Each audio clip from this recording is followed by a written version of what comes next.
Well, the Churchill Scholarship or to be a Churchill Scholar is to be it's actually a fairly elite group of students. You're talking about some of the best, 16 of the best science students in the whole United States.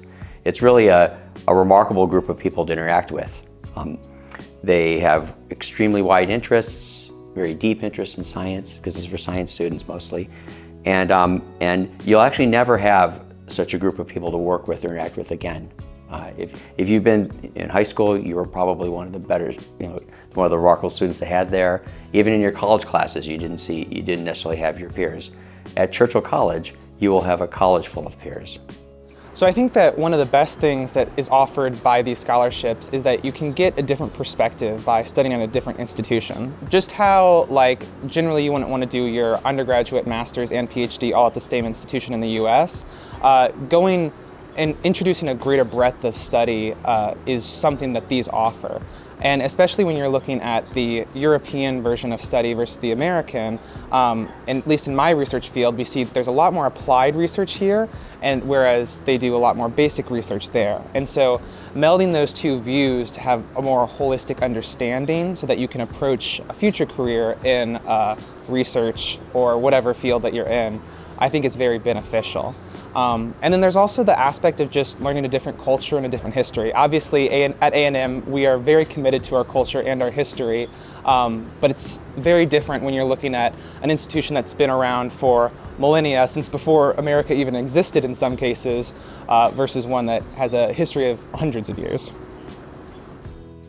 In my subsequent career, I've been in graduate school and in mathematics departments and various places, surrounded by other mathematicians mostly. Sometimes I interact with colleagues elsewhere in the university. But when I was at Churchill, my friends, the people I hung out with and went to dinner with and did many other things with, they were other students from all over the world in all areas of science, and you could talk to them about their research and their interests. And it was an insight that I really miss.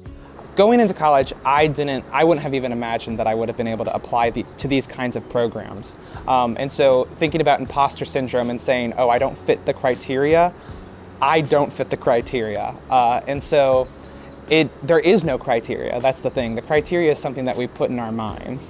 One thing that Texas A&M does, and especially the honors program and the scholarships program in general, is they're great at identifying students who are doing exceptional work. And so if you're here at Texas A&M, if you're working hard in your classes, if you're doing research or involved in extracurriculars, involved in service, involved in leadership, Texas A&M will notice that. And in a lot of cases, they will be able to single those students out and contact them and say, hey, we've noticed your hard work and we'd like for you to apply to these things. That's what happened in my case, and I think I was really fortunate for that because I would have never thought to apply for these things because I didn't know about them. And in some cases, students might not get reached out to who are still well qualified. I mean, we're such a massive university. We have so many amazing students here, and it is, of course, hard to single out everybody. And so if you know about these applications, and even if you feel like you might not get them, it's the same logic that I think should go with applying to any kind of scholarship.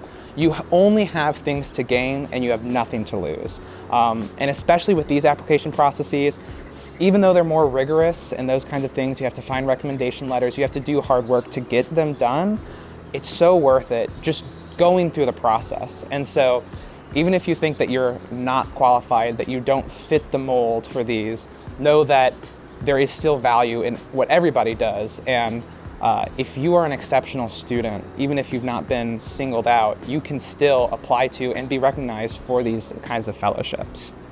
So I think one of the most important things that I derived from the application process was just expanding my network. I met with a lot of people who helped me on my applications that I wouldn't have met with previously or otherwise.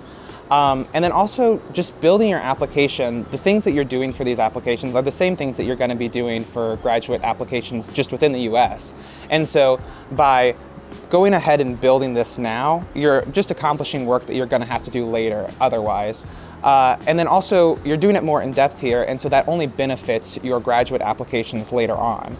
I think another really important thing that you learn though is that these applications ask you to critically consider what you've accomplished in your educational career and how that ties into your future goals. You kind of have to tell the story of your education and lead and show how that leads to what you want to accomplish later. That definitely wasn't something that I considered much since I was in high school and applying to college. And so really critically considering that, I realized that the goals that I thought that I had didn't really align with what I had been doing and weren't necessarily the same things that I wanted to do. I really gained a much greater perspective about what I could do and what I thought I wanted to do, versus me just using the same blanket statement as I'd been using since I was a freshman. And so it's extremely competitive and difficult to get. But if you strive to do your best and just be exemplary, you have a chance to be competitive for this. But you also set yourself up for all the other things you may want to do. I mean, I view these international scholarships are remarkable if they happen for you. They're certainly aspirational for many students, but it's a good goal to have because it causes you to perform at your highest level so you can achieve whatever goals you have in your life. And I think that's one of the reasons that we need to be encouraging this at Texas A&M is to help our students lift themselves so they can accomplish everything, not just the people who may be competitive for this, but for all the other students who are excellent, so they can achieve at a higher level than they would have otherwise and go on and accomplish their goals.